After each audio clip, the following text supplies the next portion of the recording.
All right, where you're on. Trip.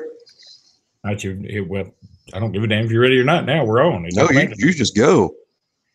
Hey, everybody, and welcome into Talking Tuscaloosa. Luke Robinson, along with Jimmy Stein, as always. Jimmy, how are you today? Good. I'm tweeting. I'm in the process of tweeting. You're multitasking. Yep. Tell them about our special guest, if it happens. We have a special guest today. The CEO of Pringles will be with us. No, he may be. I don't know. You don't tell me what he is. And he is pissed. Yeah, he doesn't know he's going to be on the show. So, shh. No, we're going to have Butch Worley, a former Alabama punter. Nope, kicker. And kicker. He kicks. Didn't he punt too? He can punt like a mofo, but no, I think he's most famous for the kicking because he was a barefoot kicker. I think the last one we had. When I say the last one we had, that's right. He might be the last barefoot kicker in captivity. What years was he there, Jimmy? Off the top of my head, I would tell you 1984 through 1987. 84 through 87, okay. He was Van Tiffin's backup kicker, but because Alabama frequently blew teams out, he was able to kick in games. And might have been the starting kicker for a year before Van was there. We're going to get him to recount his whole career while, of course, throwing 1,000 questions at him about why in the hell were you kicking barefoot and how in the hell does that help you? And secondly, please explain to where all of us listeners can better understand why we're not good at kicking footballs.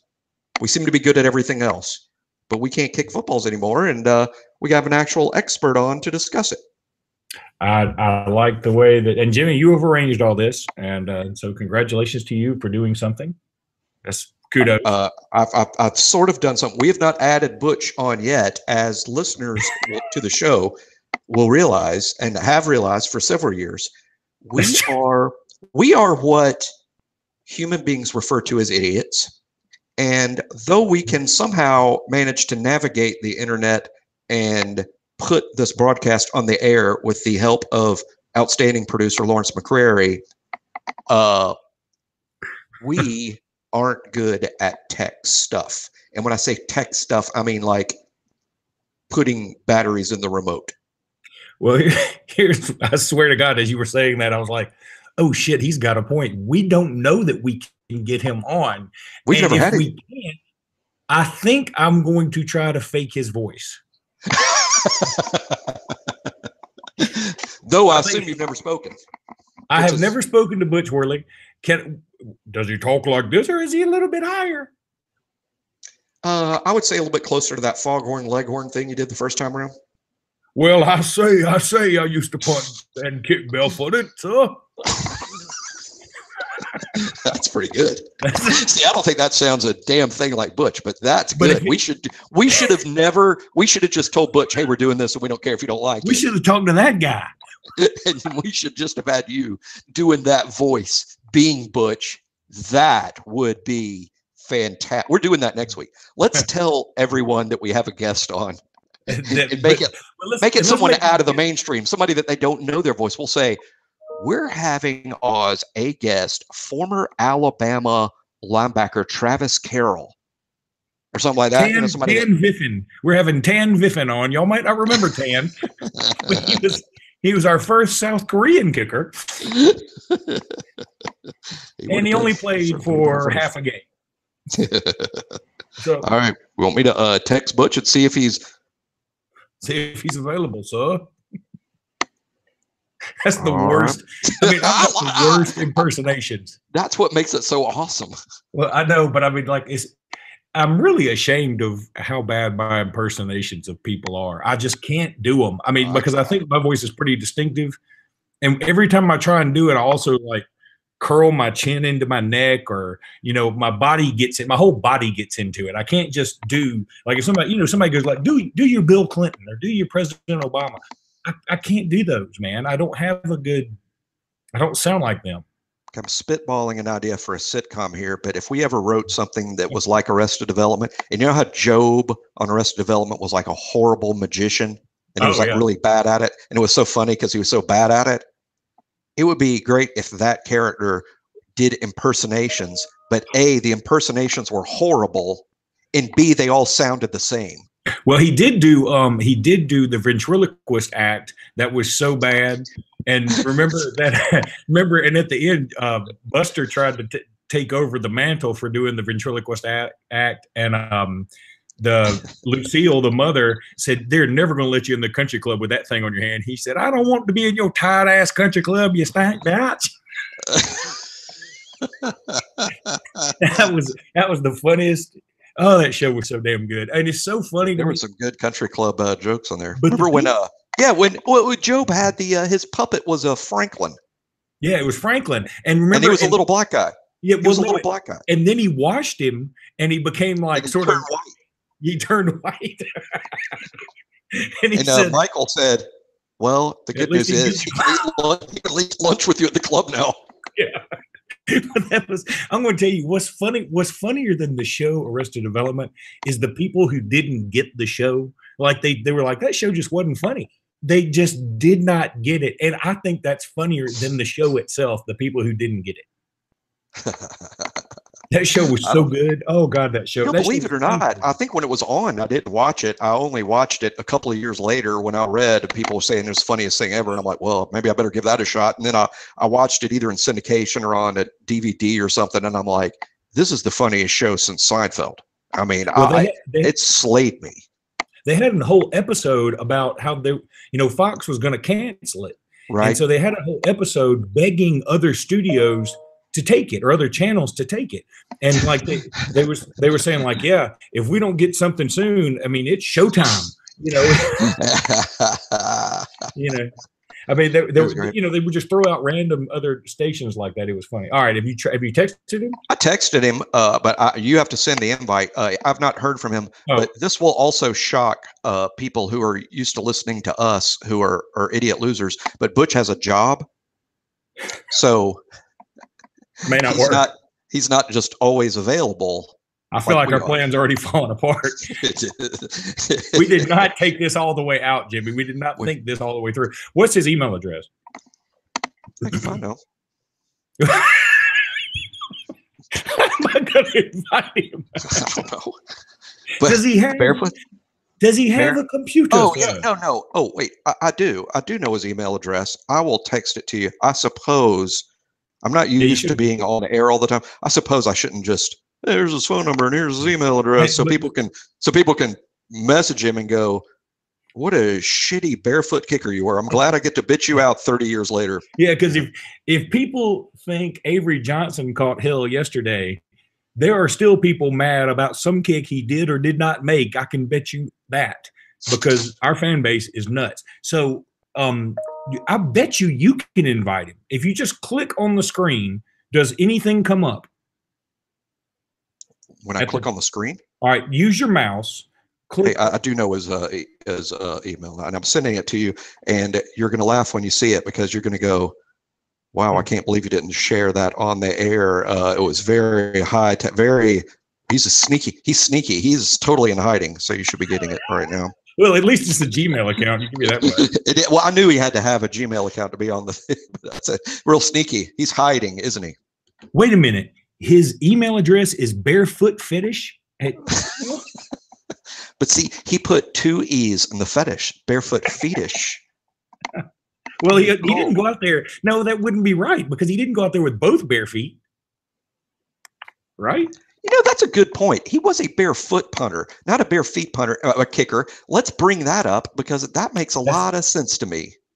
In fact, I mean, and if you were trying to run somebody down to tackle them, let's say they had a kick six situation, I would much rather be running them down with 2 level legs than one leg propped up a little taller than the other leg because you have a shoe on. Yeah, what happened? Did he try to tackle somebody? What happens when you kick off? Is he running down there trying to tackle somebody? Jimmy, what happens to the tee? I still don't know what happens to the damn. Why had more people hurt themselves stepping on the tee, running full speed down the other end of the thing? You know what I mean? Why hadn't people That's a great stepped on the question. tee and ruined their ankle? Let's write all this shit down. This is why last week during the show, we're like, let's get on Butch Worley. Look at all these questions. We're going to ask him. And let's also think of like the dumbest questions possible. I mean, all our questions by definition will be dumb, but and how do barefoot kickers? I don't know how to add.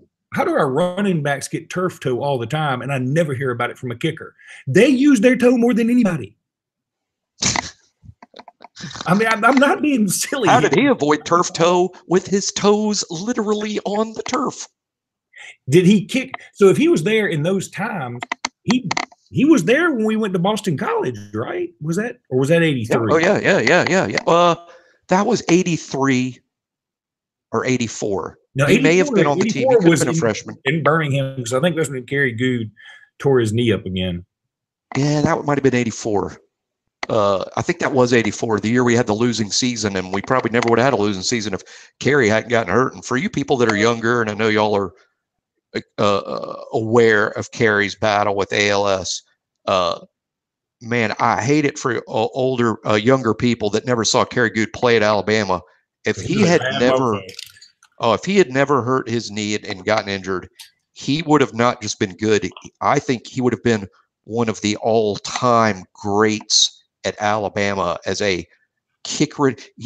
I would say compare him to David Palmer, but in the sense that he was a kick returner, a running back, and he could catch the ball. He was very multi-skilled like Palmer, but a bigger guy, a made for the NFL type guy. Kerry Good would have been just fantastic, but he played in an era where if you tore your ACL, you were pretty much done back then.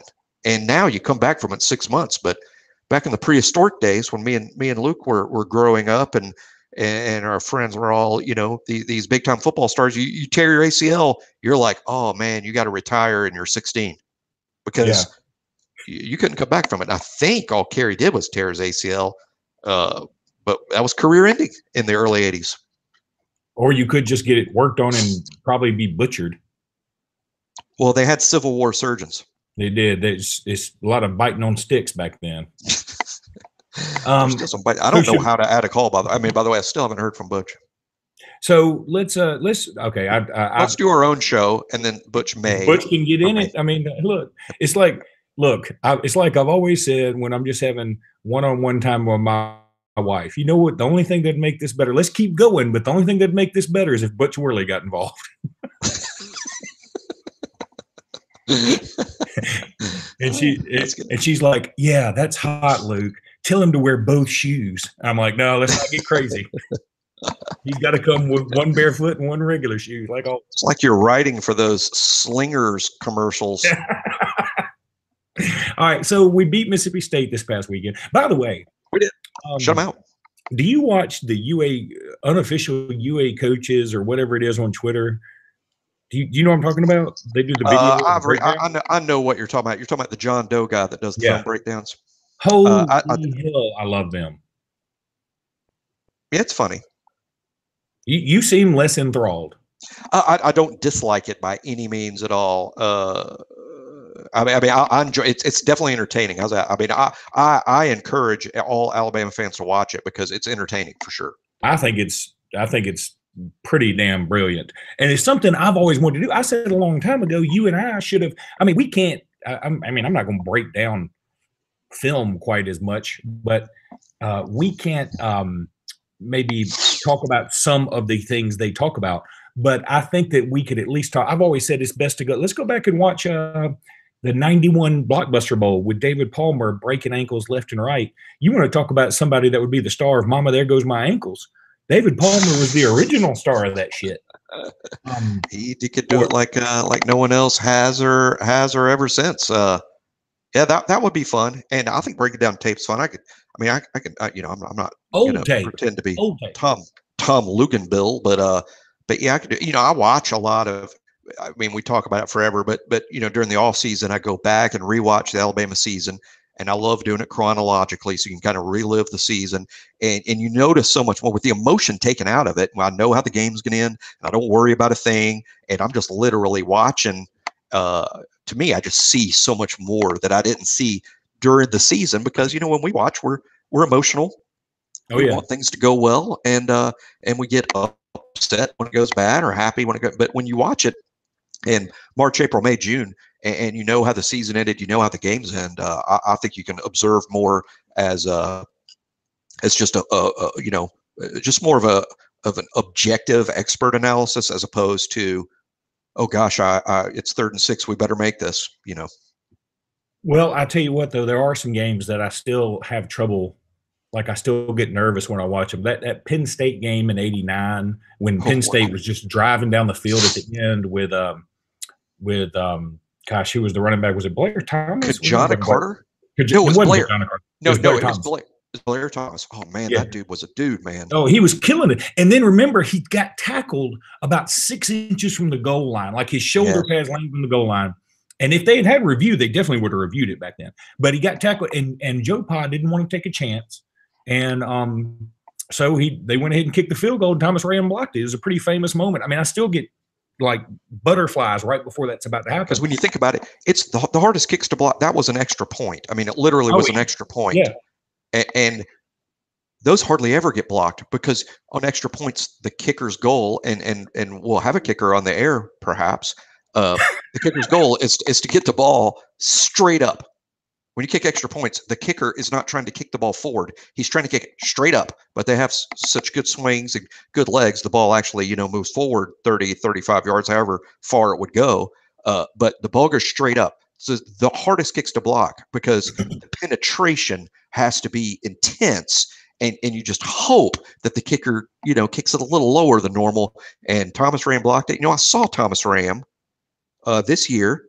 If you didn't know this, you probably do, but he is an assistant coach at Thompson High School. Yeah, because his son played linebacker there. Yeah, and he signed with UAB, and he was a good player. Yep. I called the Thompson game this past weekend. It was a lot of fun. I called it for fate. They chose 5 games nationally, and Jerry Young and I called the Thompson versus Florence game, and I mean Florence was just overmatched. There's no doubt about it. But it was a lot of fun to call. What you think about the Sweet Prince, the sequel? I loved him. I mean, still love him. I mean, he is. Yeah, I mean, I know you'd seen him before, but but he's good. Better and better. I mean, he's got some wheels too. Maybe even a little more speed than Tua. Certainly, it's one thing. I'm not going to try and compare accuracy because Tua's done it at the highest level or a much higher level, I should say, than Taulia has. But I thought his arm strength looked pretty good. They had a lot of the same throwing motions, a lot of the same throwing inaccuracies from time to time. Like, Taulia and Tua both throw to a spot. Right. And, you saw this in the Alabama-Mississippi State game a couple of times. There was a miscommunication, and Tua throws it right where he thinks it's supposed to be. He doesn't throw it to the guy because if he threw it that way, he'd have a lot more interceptions. But he throws it where he knows that guy is supposed to be and just has a lot of faith on his receivers being there. And I think Taulia does that too. And he's got some pretty good receivers to toss to. But he did lose. He has a kid named Kyle Smoke, who is the Hunter Renfrow of high school football in Alabama. And that's so awesome. There are a lot of ways to take that. Like, you're saying he's 37 years old. No, I'm just saying he's fast and reliable, and he always got open well. He made a big catch this past Friday and runs down to the end zone, gets in the end zone, but as soon as he gets there, he's tackled, and he has a leg injury. And my understanding, he's out for the rest of the playoffs. I don't know that to be true, but that's what I heard.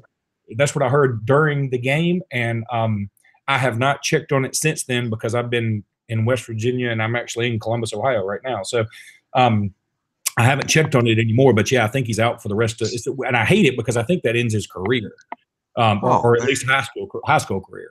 I made a Hunter Renfrow joke watching the Clemson-Boston College game. I was literally watching Clemson-Boston College, and Hunter Renfrow made another great play. What a great player and a great story he is. Awesome. I actually root for the kid when they're not playing us. And I made a Hunter Renfrow joke on Twitter. And, most of my jokes are terrible, as everybody knows. But every now and then I'll accidentally stumble upon a good one. And so I put out this Hunter Renfrow joke. And let me tell you, while I'm hardly Cecil Hurt level popular on Bama Twitter, trying to pull it up now, my Hunter Renfrow joke traveled all around this country and got, still looking, Right. By the way, Butch is going to be available very quickly. He informs me Okay. by miracle of text. I've been informed Butch will be available shortly. The demands of an actual job has taken him away from our show. Are you still haven't pulled up this tweet? I thought I was still getting likes as much as the last day or two. Anyway, I'm guessing without knowing. I think I had something like 700 likes. Oh my gosh! Yeah, I said, and I remember the tweet. I think, although I probably won't remember exactly how I worded it, but I said, I read the collision of politics and sports. I read the other day that as a young girl, Ruth Bader Ginsburg said her favorite college football player was freshman Clemson wide receiver Hunter Renfrow. You could have said, I'm helping you. I'm your Twitter advisor. You could have said, I remember the newspaper headline, Renfrow defeats Truman. That would have been good. Do we defeat Truman? How many jokes did we make during the A'Shawn Robinson years about how old A'Shawn is? Oh, God. And now we're basically doing it all over again with a Clemson player.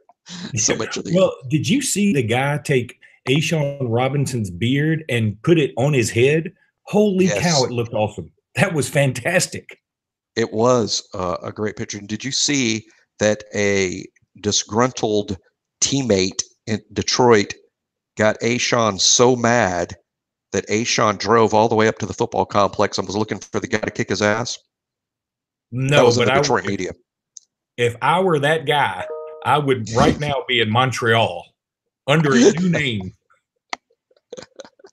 Because I have a feeling if you drive A'Shawn to the point of, all right, I'm driving somewhere to kick your ass. Like, I've got to find my keys. Bolivia is too close. I got to put the dog up. I got to go fill up with gas, and then I'm still pissed off enough to drive up there and kick your ass.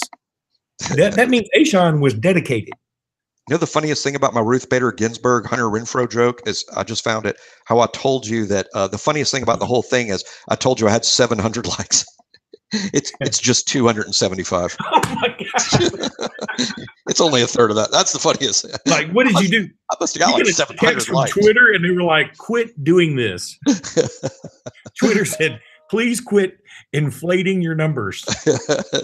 I just got Twitter sued. Oh, Butch, let me know what works. Butch is ready. Okay, so I'm going to invite him right now. All right. I've got about 10 minutes left now. Okay. No, we'll pepper him with the questions. Yeah, I can't wait. Wait a minute. Oh, I was doing your email address. Wait a minute. Okay, I got it. I've almost said his email address out loud. See, this is inside the show. Everybody lucky enough to be listening to this is like, wow, this is an inside look at how it's really done with their high tech. In the 80s. Before they invented the internet, this is how they did it. Like, oh my God, Luke and Jimmy got the inside scoop on the 80s. I invited him. Tell him he's invited. I did. You'll be getting an invite from Luke to your Gmail account. Does he have a camera? He told me he Skypes regularly. Probably he's part of some sort of Barefoot Kicker group text type thing. Wouldn't you think? I mean, I have no idea. Oh my God, there he is. Hey, look. Hey, Butch. Hey, you're here. Oh, I thought he had sunglasses on. That was going to be so cool. I couldn't tell from the little thing. Those are just regular glasses, Butch. Well, I thought you had sunglasses. They're progressives, and so they could change. You're not helping. They could change the sunglasses. Actually, at any moment. My daughter had an outdoor wedding in June, and I actually had to take them off for the pictures because it looked like I was wearing sunglasses. We have 1,000 kicking questions. Luke, ask yours first about the tee. That is so good. Butch, first of all, welcome to the program. Oh, yeah. Then there's that. We appreciate your being on with us today. I got to ask this. I've always wanted to know. When you kick off, okay, you kick off, and it goes to the 5, and they don't fair catch it, and then there's like a run back and all that shit. What the hell happens to the tee, and why haven't more people stepped on the tee and hurt their ankles? You mean like during the run back? Yeah, during the run back. Like nobody, like you don't bend over and pick it up. The ref doesn't get it. No, I think now in some cases there's like a manager or something that runs out there after the kick and runs back. Even not during during the the run run back? I'm pretty sure. No Although way. I- What if he got in the way? I What mean, if I he don't- fell down? No, I mean I don't know that for positive because it's not something I've ever thought about. I But never what thought did you about do it. with it? Did you think it magically disappeared when you kicked off? Well, I What kicked off happened twice. to I the think, team? let me think. I think they ran out and got it. Now, on my one field goal, I did forget to get it and I had to turn around and go grab it from Abney. But that's different. That's different. I was I'm a talking little about excited. the tee for kicking off is different than the tee that you were using for field goals, though. Correct. Yes. So what- So yeah, but I think we had a manager now. He may not have run out there after the kick, but after After the play. play. I think it's after the play. I think the tee's just But laying out. have you never, Butch, in all the times you played football, has nobody ever, like during a run back, like you just don't see the tee and then you step on it and like you twist your ankle or something? Like, has that never happened? No, I can't recall it. I don't remember it ever happening or seeing it happen. You know what? That I bet it feels like. Have y'all ever been barefoot and stepped on like a Lego? Oh, yeah, dude. Oh yeah. Oh, that So will Butch, hurt. okay, so that's my next question. Jimmy, I'll give you the floor after this one. You were a barefoot guy, right? Correct. Okay. So when somebody was returning a kick on you and you had one barefoot and one shoed foot, did you feel like was it awkward to run unlevel like that? It was. I think it, I actually have like some disc problems that I think part of that is because I was standing so uneven for so long. For 5 years, basically. But yeah, but and again, I kicked off a lot more in practice for kickoff return and stuff like that than I did in games. I did twice at Alabama. Without jumping ahead, funny story about the first kickoff and actually the first time I got in a game was against Memphis, which was Memphis State at the time. 87? It would have been 86. So 86. Okay. homecoming 86, I believe. And so Van kicked a field goal, late fourth quarter, something like that. And so, I hadn't kicked a ball for 2-3 hours since before the game, had my shoe on. And all of a sudden, and again, I've been dressing out 3 years at this point. All of a sudden, Rodney Stokes, who was the kicking game coach at the time, it was one of his responsibilities, started yelling out, "Butch, you're kicking off." And I go, "What?" I mean, I'm holding my helmet. I'm already thinking about what my girlfriend and I are going to do after the game. Girlfriend, now wife, by the way, of 30 years. Nice. Anyway, What? Really? That's cool. So I go, okay. So I kick my shoe off. I think I had my tee in my helmet, thank goodness. And so I go out there and it's left hash, we're going to kick off from the left hash or whatever. Well, I'm not loose or anything. And then I line up and I go, you know what? I'm not lined up right. And then I go, well, I'm already out here. I just got to kick it. So I kicked it and I got way under the ball. Like it looked like I purposely did a mortar kick or a sky kick. And it landed about I want to say the 15 or something. And so I was instantly pissed off. And so Screw being the safety, I wanted to be part of the tackle. And so I ran down the hash as fast as I could, which, granted wasn't, maybe 5.2 or something. And so right about when I'm getting to the pile, this flash of white comes from the right. And the guy knocks me about 5 yards out of bounds. And so the next day, watching the kicking film, we're going through it, and of course, it's the end of the game, and everybody's falling asleep, basically, and stuff. And all of a sudden, somebody goes, "Whoa, run that back!" And they sit there and show me. They're just clicking, watching the guy just make. I mean, it probably would have been targeting today. Knocked me out of bounds. So Did it knock your other shoe off? No, it wasn't that bad. That would have been pretty funny. Or he hit you so hard your other shoe came on. That would have been even funnier. It knocked me where I fell onto my other shoe or something or wherever it was. But you were right-footed. Correct.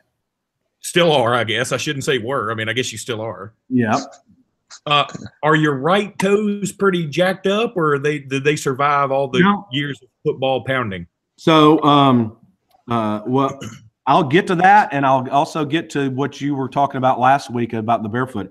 The other good part, kind of from a human interest or whatever insider story about that kick. So after the game, of course, I'm excited I got in. I'm kind of pissed off that I didn't do very well with my one kickoff. Well, so I'm jogging off the field to the locker room, which is now it's the visitor locker room. Back then it was our locker room. And I could go show you the exact place on the field in front of the goalpost where this arm grabs me around my neck, and I turn to the left, and it's Coach Perkins. And he goes, "Butch, I want to apologize. You were supposed to kick that last field goal." And I go, "Holy shit!" My thought first, I'm trying to grasp the fact that I've waited 5 years and I just missed my chance to kick a field goal. So imagine how terrible the ending to Rudy would have been when they said, "Send Rediger in," and they're like, "He's in the shitter. He's not here, Coach." Yeah. Well, so I'll continue the human interest part, and then we'll get into the physics and everything. So the next week, I think, now somebody'd have to check the schedule, my recollection. I think the next week we played at Mississippi State, where Rocky Felker was coaching his first year after he had left our staff. And it may not be, I may be missing a week somewhere in there or anyway. But anyway, we played at Mississippi State. And so Bobby Humphrey had like 280 yards rushing. The game was over by the start of the third quarter. If you look at it in this season, that means two would have already been out of the game. But so David Smith and the entire second team offense was in. And so, and it was a TBS game. So it was back then the early SEC game was on TBS. Oh, God. And so, my coach, the kicking coach, actually, I think I said it was Rodney Stokes. I think it was Coach Pullen back then. So I got that wrong. So Coach Pullen comes up to me and goes, "Butch, go get loose. If we kick a field goal on this drive, you're kicking it." I go, "Oh, that's great. They're letting me get warmed up and all that stuff." Well, but here's the situation, though. Van had the current NCAA streak for extra points. So if we scored a touchdown, I wasn't going in because they wanted Van to keep the streak by himself. So, okay, got it. But that was all explained to me. So I'm kicking, I'm getting loose like I'm about to try to game winner on the last drive because I wanted to make sure I was loose when I get in. Well, meanwhile, on the TBS broadcast, Bob Neal and Tim Foley were the commentators, and they're already talking about Ray Perkins at the Colts in the 60s. They're telling stories about Don Shula. And then somehow they pan to me, and Bob Neal goes, "Whoa, looks like even Butch Worley's getting in the game." Because I'm warming up. So anyway, we drive down the 1 yard line, and I'm going, "Oh, here we go. We're going to score a touchdown, and I'm not going to get in." And thank goodness somebody jumped off sides, and so we got a penalty.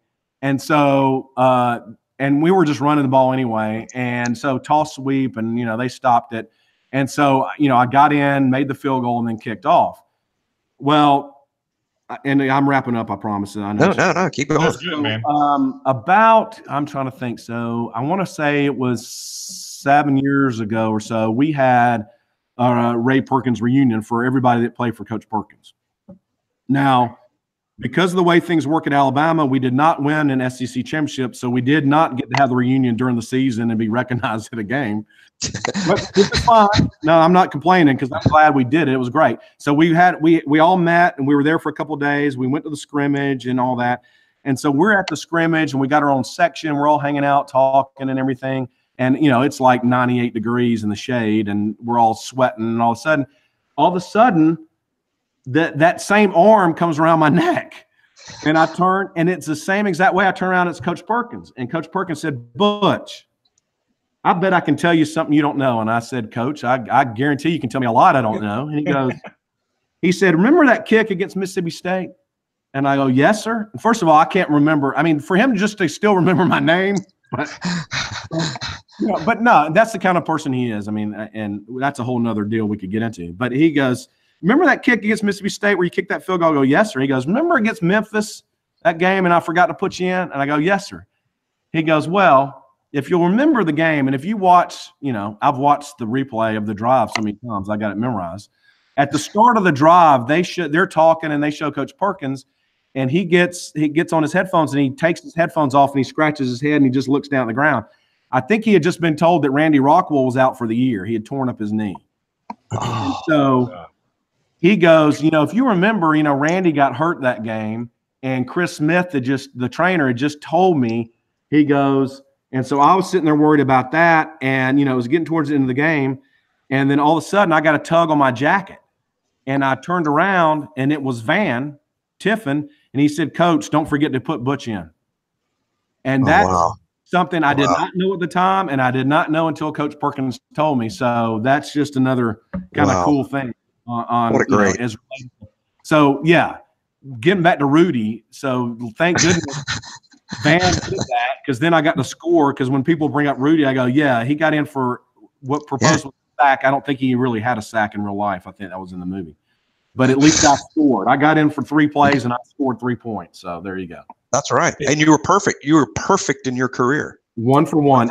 I pulled it a little to the left, but I did drill it. It would have been good from a long ways.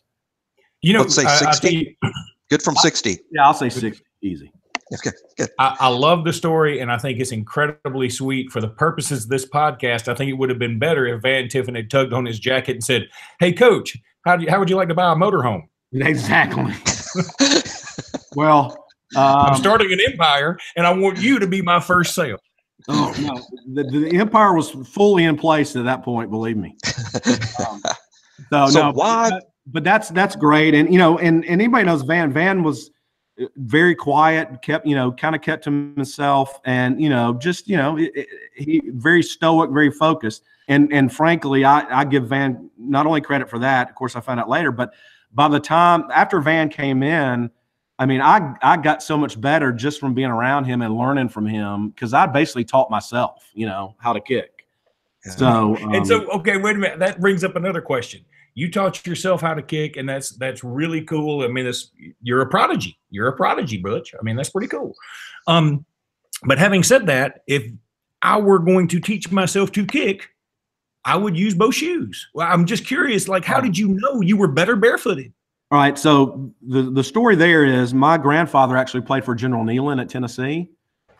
And so I grew up a fan of both teams, and he actually played with George Cafago, who for years was like the unofficial kicking coach volunteer there at Tennessee.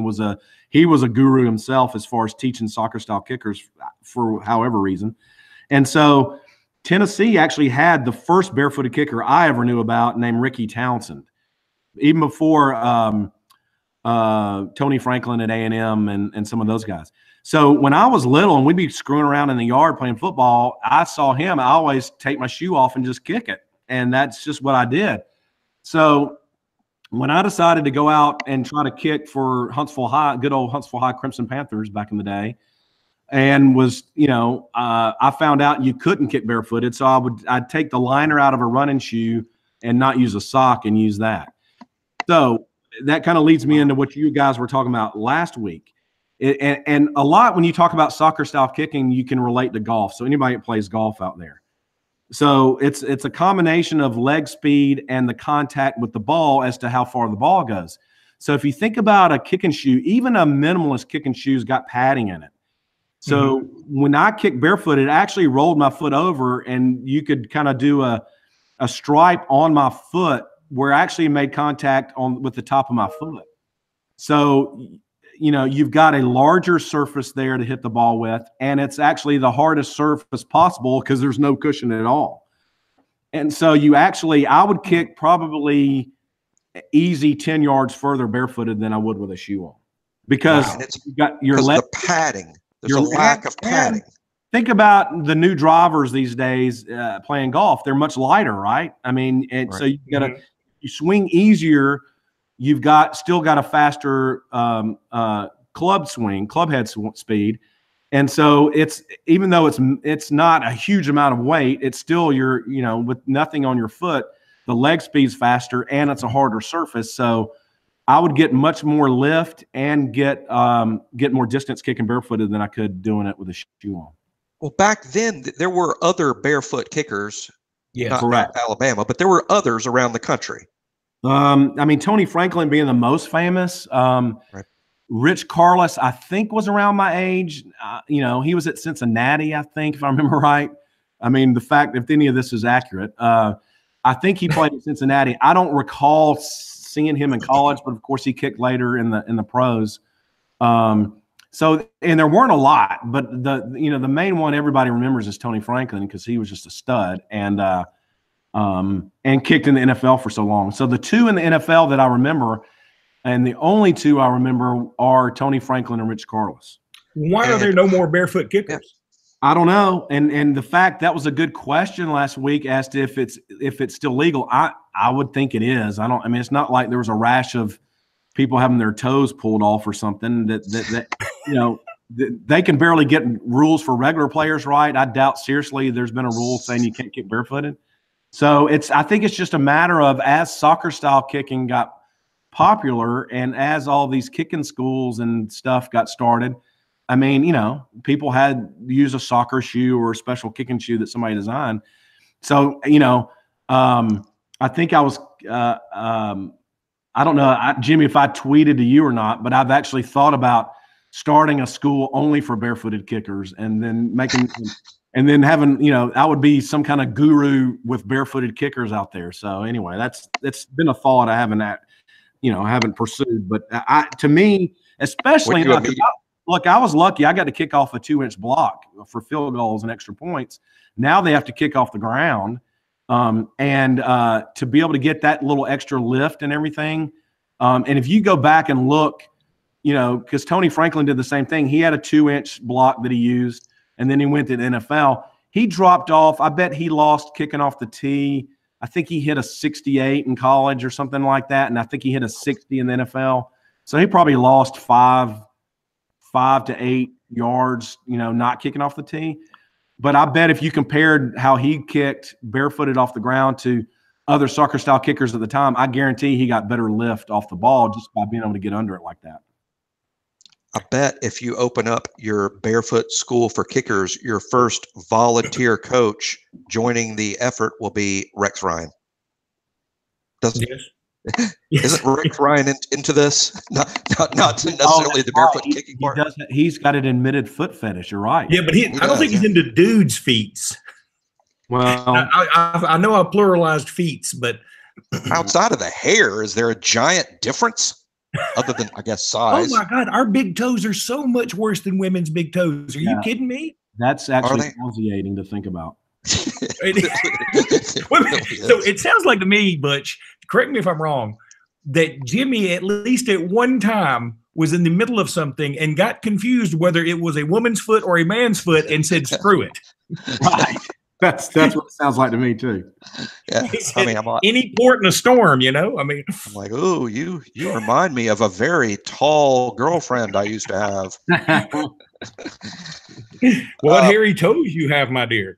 Well, Butch, what theories you got about, as you know, a common refrain from Alabama fans is we seem to annually, fan base, be upset that we don't kick the ball better than we do. Correct. And just what are your general thoughts on the place kicking throughout the Saban era, and any comments you have about kicking over the past decade? All right. And I'll preface this by saying this is all based on observation, just watching like all you guys do, because it's not something I've been to practice and observed or anything like that. So I'll start out. All right. So last week you mentioned that I think at one point you and I were talking about Adam and I don't, and just to clarify that, I actually used to defend Adam a lot. Because I thought he was very, very, very good. I don't know, and I wouldn't say about the killer instinct thing that you brought up as much as this, and it kind of goes into what my theory is. And I've been backed up on Facebook by a couple of my compadres that kicked after me on in some groups that we're not groups that we're in, but we're Facebook friends. And is this. one thing that Coach Saban, especially early on, and still kind of, I guess, is his preference is to have a quarterback hold. Yeah. Well, all right. So now I already mentioned you're kicking off the ground, which everybody knows it's been that way since the early to mid '90s, where they got rid of the block. So you're kicking off the ground. So then where the hold's going to be is very important, and the holder's even more important, in my opinion. Well, so with the change in the practice rules, that means you've got 20 hours of practice per week. So if you've got a quarterback holding, the most I'm thinking, unless, and again, this is during practice, is maybe 5 minutes, 10 minutes max per day that he's actually holding with the snapper, the kicker, and actually doing, holding practice. Now, he may practice on his own some or work with them some on the side, but still, that's not a lot of time to perfect something that really needs to be a science. And so, what I used to notice a lot with Adam was, and it's not as bad now, and I'm not calling out any of the particular holders at the time, was I would see times where Adam kicked the laces. I would see times where Adam maybe had to pause to wait for the hold to get placed or the laces to be spun. I just saw a lot of indecision.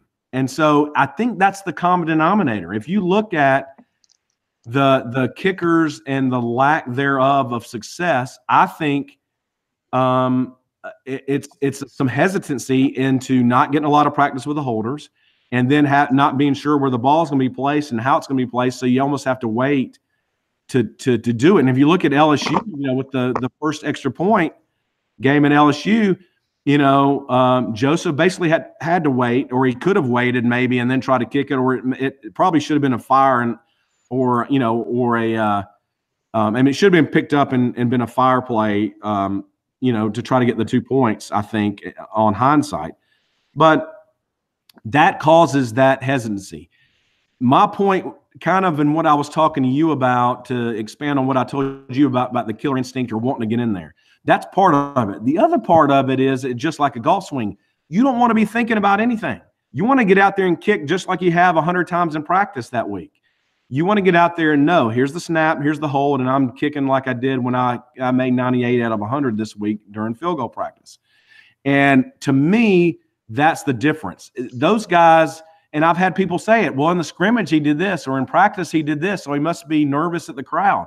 I don't know that it's that as much as maybe they're not as comfortable with the guy holding for them then in the game as they are during practice. And so the way the rules are and everything, I'm not questioning what Coach Saban prefers, because, at this point, I don't know. I mean, that's ridiculous to really question at all. And I'm not there, so I don't know if that's really the theory. They may get more work in than maybe I think they do.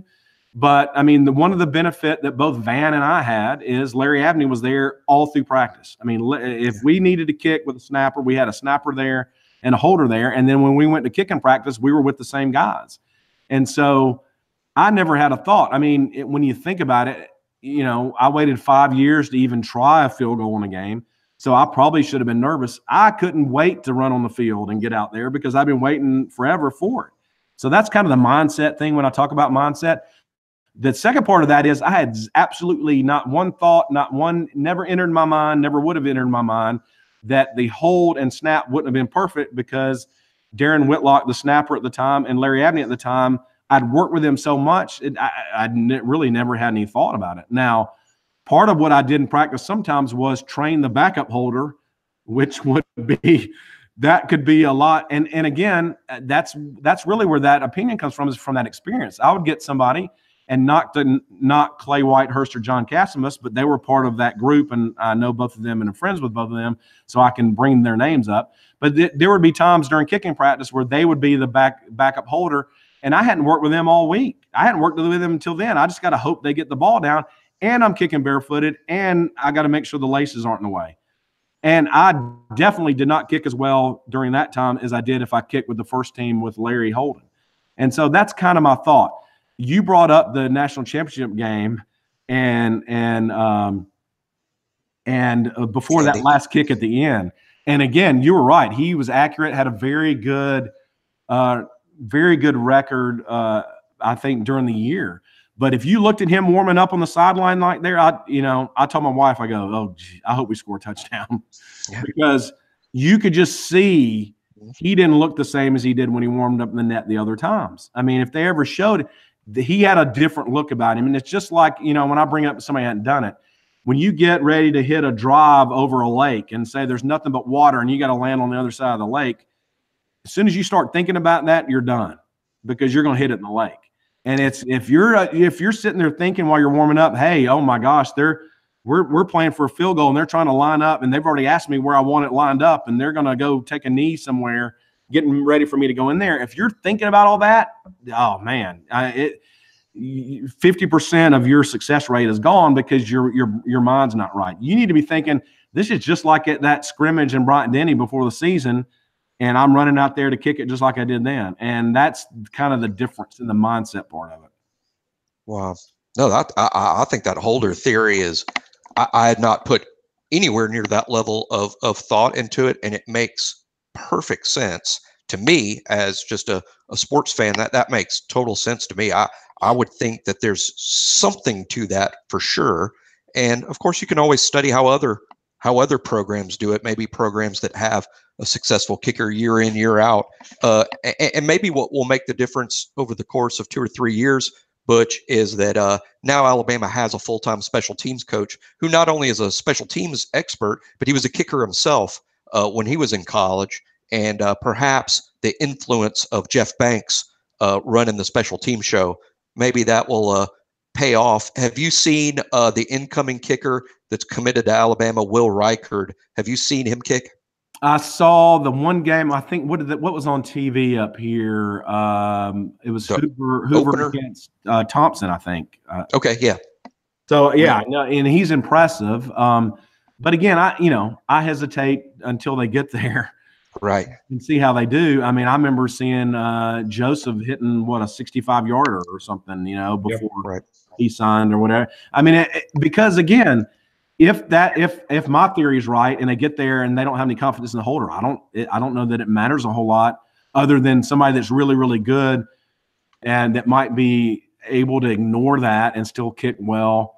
I still think it's going to affect them somewhat if that's the case and they don't get to work with the snapper and holder a lot.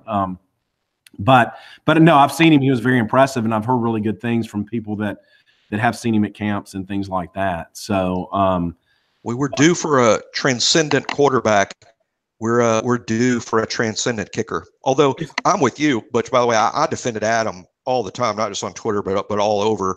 I think Adam was a good, if not really good kicker. And if you look at nothing but raw numbers in terms of his percentage of makes and the number of makes, it is very difficult to argue that Adam's not one of the top 5, 6, or 7 kickers in the history of the program.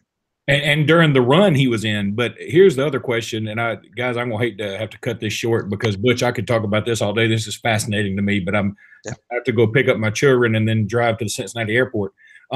Question: could it be that our greatest kicker and our greatest quarterback of all time are both from Hawaii in Peter Kim and Tua Tagovailoa? Is that possible? It could be. I haven't looked at Peter's stats and everything, but that, we do have. I would vote for Philip Doyle. I would vote Philip Doyle because he was so tough. And were you on any of his teams by chance? No, but he signed. All right. So my senior year, I remember him visiting practice. So he signed that year.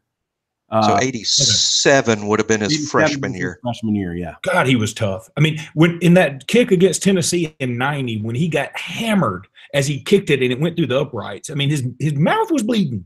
Yeah. No, he was. Now, I didn't know him personally, but I loved him too because of that reason. He was, if I remember right, he was a really good baseball player too and was on the baseball. Oh, yeah. Correct. Starting third baseman. Did he go to Huffman? Was it Huffman? I believe he did. It was Huffman or Hueytown. I think it was Huffman. I think it was Huffman. But also, so Philip, when he started, was when they changed the rules where you had to kick off the ground. And then I think while he was there is when they narrowed the goalpost as well. So wow. I think a lot of transition things happened under him. Yeah. Yeah, he had a lot going on, man. Well, I defended Adam a lot too. And again, you have to look at his stats. But, also I go back to Lee Tiffin. And where, Lee Tiff, people really gave Lee a hard time, and I used to always defend him too. And I want to say, I know and I know Van says this too, but if you compare stats between Van and Lee, it's not even close. Yeah, Lee's stats are much better than Van's. It's funny how fans have this memory. I've brought this up several times, actually. When people ask their recollections of Van's career and Lee's career, everyone has a glowing recollection of Van's career. And while Van was very good, no doubt, he's one of the great kickers in Alabama history, Van had the big kick to beat Auburn, and that's what everyone remembers forever. Lee's overall numbers in terms of percentage makes far better than Van. As a matter of fact, I know this may shock you guys if you didn't know it, but I think Lee Tiffin is something like 7th or 8th in accuracy in the NCAA football history. Well, but Lee missed those kicks in that game at Arkansas, which ironically probably changed the whole course of Alabama history. Because if Alabama wins that game or any other game that they lost that year that they should have won, Nick Saban's probably not here. And then he also missed a kick in the national championship game. Or did he miss an extra point in that game too? I think he did. In the 09? In 09, he missed an extra point, I'm pretty sure. I don't remember. I'm looking it up right now. He was a first-team All-American in 09. When we won the national championship, Lee Tiffin was the first-team All-American place kicker. Well, he was all the points against Tennessee and made a couple of long ones, I think. And did we not barely beat Vandy that year and he had the field goal, or was it something like that? I remember him making like a 51-yarder that was the difference against somebody. We played a close game against Auburn in 09. There might have been. So, but anyway, and again, no one. Yes, he did. He missed the last. In the fourth quarter, he missed an extra point. Wow. Yeah, he missed. We scored with 47 seconds left, and he missed the extra point. Damn sure did. Huh. That was Ingram, right? Did he score the last touchdown? Well, it's funny. I think Ingram did score, but I think Trent Richardson actually scored the last one. They have Trent Richardson rush for 2 yards touchdown. Ingram scored twice in that game, but Ingram scored a 1-yard touchdown after the big sack fumble. And then remember, we got the ball back on the interception by Javier Arenas, and we take it down and score again. That's right. Yeah. But he missed the last extra point. And I remember thinking this couldn't be a game unless we missed an extra point. And so we missed it. Right. It's not official. It wouldn't even count in the record books if we hadn't missed it. So thankfully, he jerked it to the left or right or whatever it was. Wow. No, I don't remember. I think I was so giddy at that point that I probably didn't notice or care. So. Oh, we were all pretty drunk. I mean, Butch, I was that's probably where Jimmy got his little foot confusion. That's probably right after that. Right around that time is when Jimmy started rubbing that foot. And on the other end, the guy goes, "Thank you." Yeah. One of the few times I don't want to name the exact name, but as I walked out of the Rose Bowl, and of course I was pretty drunk, I met an even more inebriated, nationally famous politician in the portal. And I stopped him, and my wife took a picture with him, and I swear the picture of him looked like the famous picture of Terry Bowden when Terry Bowden was drunk at a bar. And there's this famous picture of Terry Bowden in blitz, he looked like a tomato. Yeah, and this nationally famous politician that everyone would know, he was just, it was awesome. I started liking him more after that. I'm like, I like that guy. I'm voting for him again. I bet. Well, Butch, we love you, and we love at least one of your feet. Yeah, thanks. And we appreciate your being with us today. Will you please come back with us and do this again? Yeah. Oh, yeah. Anytime, you guys that I can coordinate it, I'd love to do it. Cool. I comment a lot on social media about it and stuff, but I do have kind of a soft spot for the kickers and the abuse they get, because it's not all of them. It's a lot of, sometimes it is, and a lot of times it is, but there's a lot that goes into it. And I just think, if I can just have people look at that total thing and realize it's not a lot of times just on the kicker, but hopefully, again, I could be very wrong, but I think it's something that they definitely are looking at, and hopefully moving forward, we won't have as many issues. All right, guys, roll tide to both of y'all, and we will talk next week, Jimmy. Roll Tide. Enjoyed it. Thanks. All right. Guys. All right, guys. Thanks so much, Butch. Bye. Thank you, Butch. Right. Talk to you guys later. See you, buddy. See you, Butch. Bye. Bye.